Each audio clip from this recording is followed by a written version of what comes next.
सुप्रभात प्यारे बच्चों। आज आप सभी लोग हिंदी में कवि की जो साखियाँ हैं उसके विषय में आज आप सभी लोग अध्ययन करेंगे। तो कबीरदास जी का ज्ञान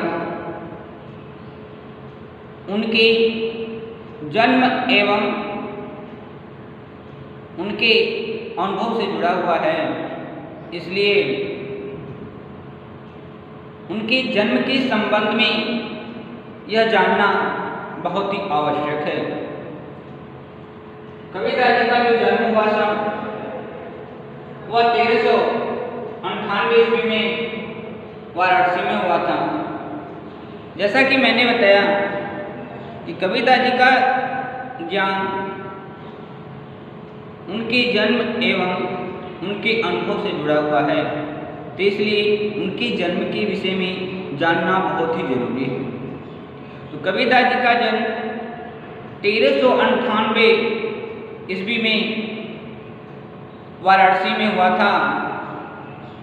तो उनके जन्म के संबंध में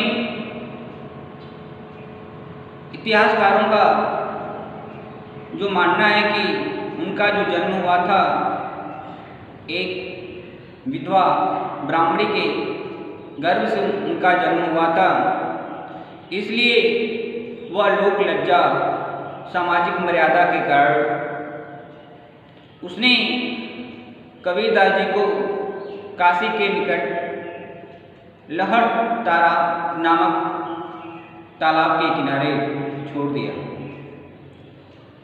उन्हें नीरू और नीमा नामक जुल्हा दंपति का मतलब होता है पति पत्नी, तो उन्हें नीरू और नीमा नामक जुल्हा दंपति ने पाला पोसा।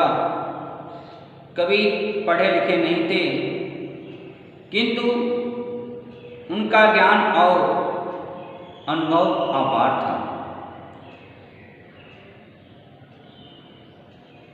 जैसा कि डॉक्टर हृदय प्रसाद द्विवेदी जी ने उनके ज्ञान पर प्रकाश डालते हुए उनकी वाणी के विषय में लिखा है कि कबीरदास जी की जो वाणी थी वह वाणी लता की वह बीज थी, जहाँ जहाँ गिरी वहाँ वहाँ अंकुरित सी हो गई थी। तो कबीरदास जी ने अनुभव से प्राप्त ज्ञान को ही उन्होंने विशेष महत्व दिया है।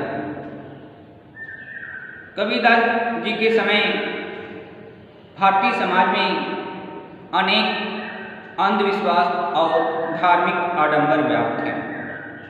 जैसा कि धर्म के प्रति लोगों का अपना आस्था जुड़ा हुआ होता है, धर्म के प्रति लोगों का अपना एक विश्वास जुड़ा हुआ होता है, इसलिए कबीरदास जी ने धर्म के नाम पर उन्होंने चोट नहीं किया, परंतु धर्म के नाम पे जो आडंबर थे, धर्म के नाम पर जो दिखावापन था, उस पर कबीरदास जी ने अपने ज्ञान से उन्होंने उस पर चोट की। हिंदू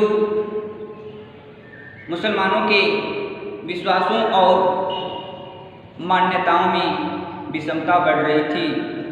समाज उस समय के कठिन परिवर्तन के दौर से गुजर रहा था। कबीर ने ऐसे आडंबरों का जो अर्थ मैंने बताया कि आडंबर का क्या अर्थ होता है, जहाँ वास्तविकता ना हो, केवल दिखावापन हो, आडंबरों और कुरीतियों अर्थात बुराइयों का विरोध किया और उन पर तीखा प्रहार किया। कबीर का विश्वास था कि प्रेम पूर्ण भक्त से ईश्वर को प्राप्त किया जा सकता है, दिखावे से नहीं। तो जैसा कि मैंने बताया कि धर्म पर उन्होंने चोट नहीं की, अपितु धर्म के नाम पर जो आडंबर थे, जो दिखावापन था, उस पर उन्होंने चोट की। तो अब आइए कबीरदास जी की जो रचनाएं हैं उन रचनाओं के विषय में आप सभी लोग अध्ययन करेंगे। तो कबीरदास जी ने पद नहीं लिखे, केवल गाए हैं। जैसा कि उन्होंने लिखा भी है कि मत्स्य कागज छुओ नहीं कलम कहो न हाथ, अर्थात कबीरदास जी ने पद नहीं लिखे हैं, उन्होंने गाए हैं, परंतु उनकी शिष्य परंपरा में कबीर की जो रचनाएं हैं मौखिक रूप से जीवित हैं। उनका एक मात्र संग्रह बीजक नाम से प्राप्त हुआ है, जिनके 3 भाग हैं, साखी, शबद, रमणी। परंतु आपके पाठ्यक्रम में साखी और शबद यह दिया हुआ है, जिसके विषय में आप सभी को अध्ययन करना है। आपके पाठ्यक्रम में रमणी नहीं है, केवल साखी और शबद जो है, इन दोनों के विषय में आप सभी को अध्ययन करना है। अब आइए साहित्यिक विशेषताएं। कबीर ने दोहा, चौपाई और पद शैली का प्रयोग किया है। कहने का अभिप्राय है कि अब जब कबीरदास जी की आप साखियां पढ़ेंगे तो वह साखियां केवल दोहा छंद में ही लिखी गई है। इसलिए कबीर ने दोहा, चौपाई और पद शैली का प्रयोग किया है। साखियों की जो भाषा है, या कबीरदास जी की जो भाषा है वह सदुक्कड़ी भाषा है। तो सदुक्कड़ी भाषा से जो अभिप्राय है, राजस्थानी, पंजाबी और खड़ी बोली, इन 3 भाषाओं का मिश्रित रूप ही सदुक्कड़ी है।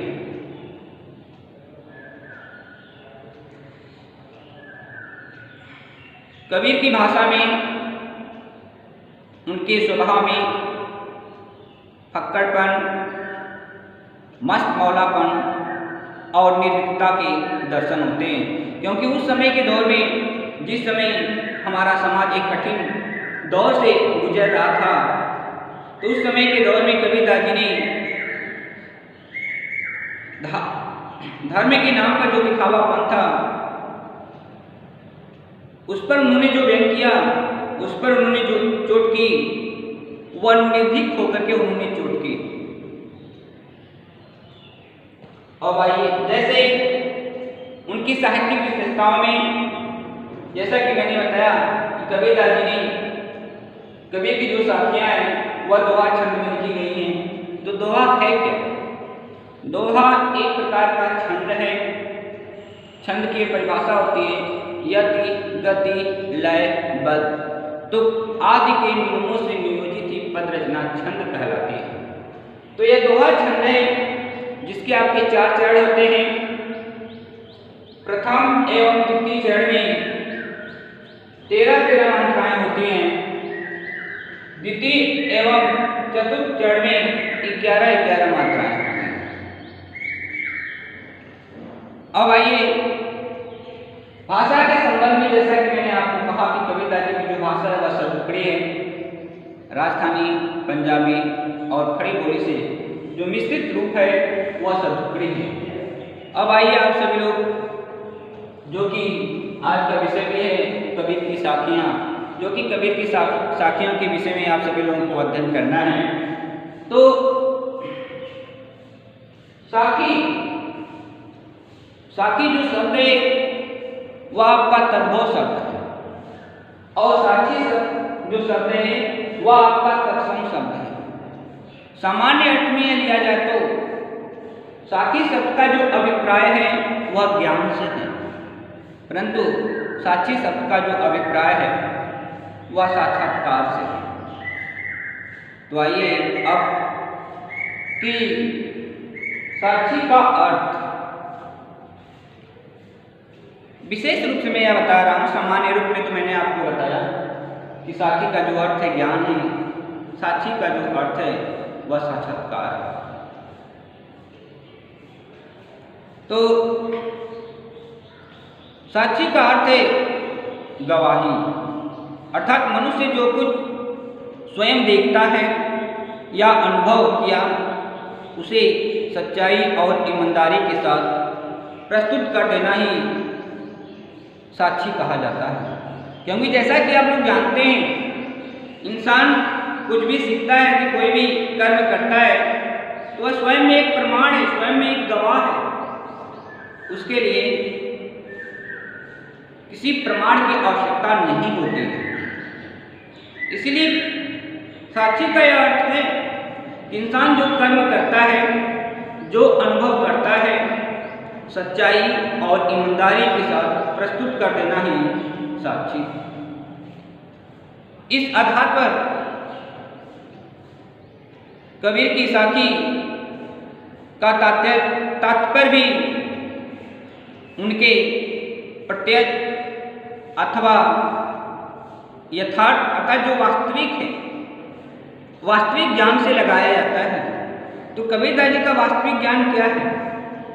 अर्थात अनुभव से प्राप्त ज्ञान को ही उन्होंने वास्तविक ज्ञान माना है। कबीर की साखियों में कबीर की विचारधारा और भावधारा का ही वर्णन है। उन्होंने साखी को ज्ञान की आग कहा है। कबीरदास जी ने साखी को ही ज्ञान का आग कहा है। कबीरदास ने व्यवहारिक ज्ञान को ही सच्चा ज्ञान माना है। जैसा कि कबीरदास जी ने लिखा भी है, क्षमा चाहूँगा, कबीरदास जी ने कहा भी है कि साखी आखी ज्ञान की समझ एक बिन माही, बिन साखी संसार का झगड़ा छूटे ना। अर्थात व्यक्ति जब अज्ञान के अंधकार में भटकते हुए ज्ञान के प्रकाश की अपेक्षा करता है, तब साखी द्वारा हमको वह ज्ञान प्राप्त होता है। तो इसलिए कबीरदास जी ने ज्ञान का जो महत्व दिया है, अपने अनुभव से प्राप्त ही ज्ञान को महत्व दिया है। तो इस तरह से आज आप सभी लोगों ने कबीरदास जी का जो जीवन परिचय है, उनकी जो रचनाएं हैं, उनकी जो साहित्यिक विशेषताएं हैं, या कबीर की जो साखियाँ हैं, जो साखी और साक्षी शब्द में क्या अंतर है, इसके विषय मैंने आप सभी लोगों को बताया। इसके बाद आप सभी लोग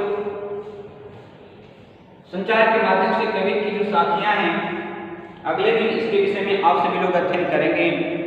तो कबीर की जो साखियाँ हैं दोहा में ही हैं, तो उन सभी के विषय में मैं आप सभी लोगों को बताऊंगा। इन्हीं शब्दों के साथ धन्यवाद।